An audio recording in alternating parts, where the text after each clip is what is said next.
Salut Frangin, c'est Yun. Aujourd'hui, nouvelle vidéo dans laquelle je vais t'expliquer pourquoi j'ai arrêté de m'entraîner avec de la musique. Bref, les entraînements sans musique. Et ouais, mon poteau, c'est bien plus dur. T'as l'impression que t'es moins fort. T'as l'impression que tu vois, quand t'as de la musique énervée, mon pote, t'es énervé, t'es là, tu te donnes à fond, etc.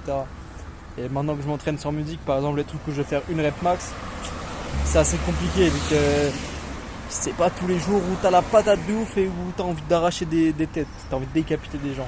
Du coup, genre quand je vais faire du soulevé terre ou du squat, maintenant, c'est plus souvent en série longue. Par exemple, je monte assez haut, mais pas aussi haut que je le ferais habituellement. Puis après, je baisse de poids et je fais des séries. Par exemple, ce que j'ai fait hier au squat et ce que je fais depuis un certain temps, c'est par exemple 10 séries de 15 squats à 60 kg.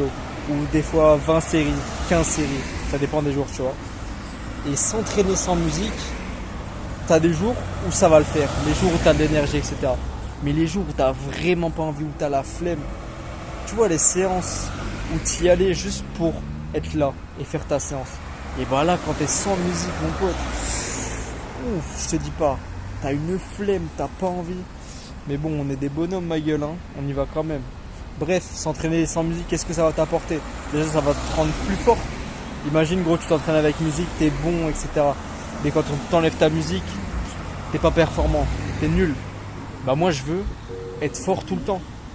Et gros, tu mets de la musique, je suis encore plus fort que dans mon état habituel. Ça veut dire que je vais être plus fort que toi. Si tu vois ce que je veux dire. Tu vois, quand tu vas aller courir, mais pas de la musique, gros. Sois tout seul dans tes pensées. Je vais courir tous les matins en ce moment. Je m'insulte dans ma tête. Tellement j'en ai marre, tellement je peux pas courir. Mais c'est là, t'es toi contre toi-même. Toi contre ta pensée. T'es ton pire ennemi, mon pote. Du coup, ça fait plaisir. Et pareil quand t'es à la salle de sport, même dans n'importe quel sport, je dirais. Gros, t'es là, t'as pas ta musique, t'as l'impression que t'es pas bien, etc. Mais c'est encore mieux. Ça va te faire grandir, ça va te rendre plus fort, comme je te l'ai dit. Mes séances sont plus dures. Mais je sais que quand je mets de la musique, je suis beaucoup plus fort. Du coup, imagine le potentiel que tu peux atteindre.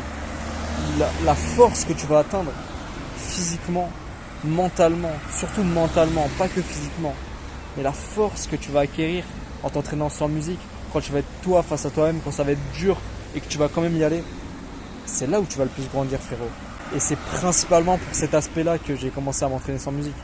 Parce que j'aurais pu continuer à m'entraîner avec de la musique, mais c'est pas mes objectifs. Je sais que j'aurais sûrement pu être plus fort, mais c'est pas ce que j'ai envie. Moi j'ai envie d'être dans le dur, de souffrir. Que la petite voix dans ma tête elle me dit arrête, et moi je continue, frérot. Parce que ça tue. J'ai pas envie d'être un petit loser, j'ai envie d'être cette putain de machine de guerre, ma gueule. Bref, c'était Yun. J'espère que la vidéo t'aura plu, t'auras compris pourquoi je commençais à m'entraîner sans musique, et on se voit à la prochaine.